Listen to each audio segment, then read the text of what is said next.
ৰঙালী বিহু আহি আছে। বিহু মানেই সাংস্কৃতিক সন্ধিয়া।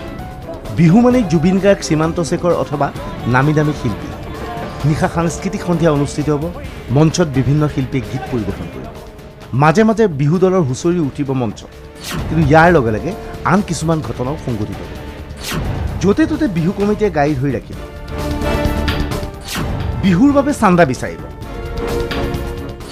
চান্দা এতিয়া বাধ্যতামূলক। হয়, বিহুৰ আগমনৰ লগে লগে আতংকিত হৈ পৰিছে বাছ চালকসকল। কিয়নো যিকোনো মুহূৰ্তত বিহু কমিটিয়ে বাছ ৰখাই চান্দা সংগ্ৰহ কৰিব।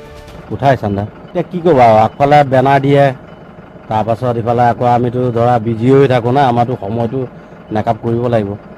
সেইকাৰণে তেওঁলোকে এতিয়া তেনেকৈ ৰাস্তাততো তেনেকৈ ভেটি ভেটি উঠালেতো বেয়া লাগেতো আৰু। তোমাৰ আমাৰ পেচেঞ্জাৰ থাকে, প্লাছ ইফালে আমাৰ সময় মেকআপ কৰিব লাগে। বহুত গোটেই ৰাস্তাতে আৰু তেজপুৰৰ পৰা ধৰি গহপুৰ লখিমপুৰলৈকে ৰাজপথত পেলাই থোৱা হ'ব গামোচা। কাষত ৰৈ থাকে বিহু কমিটিৰ সদস্য।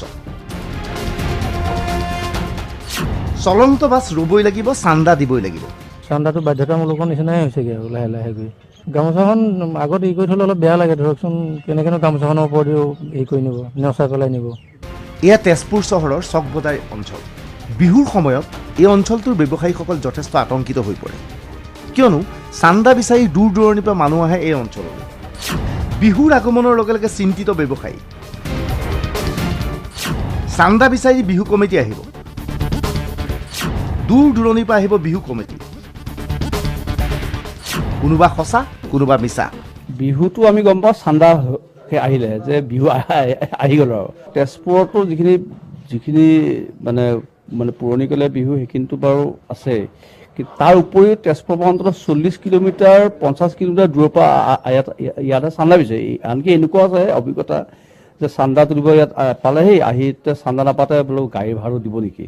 পকেটত এখন বহি লৈ ফুৰে, 2জন মানুহ 3জন মানুহ, কাকো নেদেখুৱাই দোকান বহিখন বাঢ়ি কৰে। চাইটো জানো আমি যে এইটো বিহু নহয়, এইটো মানে তেওঁলোকে ঘৰুৱা, তেওঁলোকৰ নিজৰ কাৰণে আৰু। তেজপুৰ আমাৰতো গোটেই এলেকা আছে, বেচৰীয়া, বম পৰ্বতীয়া, তাৰপিছত আমাৰ মিছন চাৰিআলি, এইটোতো সেইটো আহে। কেতিয়াবা ডাঙৰ ফাংচন যদি হয়, ধৰক আপুনি জামুগুৰিও হ'ল বা ৰাঙাপাৰা হ'ল বা ঠেলামাৰাও হ'ল, তো দূৰৰ পৰা যদি সিহঁতে ডাঙৰ প্ৰগ্ৰাম হয় তো সিহঁতৰ বাজেট যদি বেছি হৈ যায়। বিহুৰ লগে লগে গঢ় লৈ উঠিছে চান্দা সংস্কৃতি। চান্দা সংস্কৃতিক লৈ মুঠেই সন্তুষ্ট নহয় সৰ্বসাধাৰণ। এখন বিহু কমিটিক পইচা দিয়াটো বেলেগ কথা। এতিয়া একোজন ব্যক্তিয়ে 2-3খনকৈ বিহু কমিটিক দিবলগীয়া হয় চান্দা। কেমেৰা পাৰ্চন পৰশৰ সৈতে তেজপুৰৰ পৰা ৰূপজ্যোতি গোস্বামী, DY 365।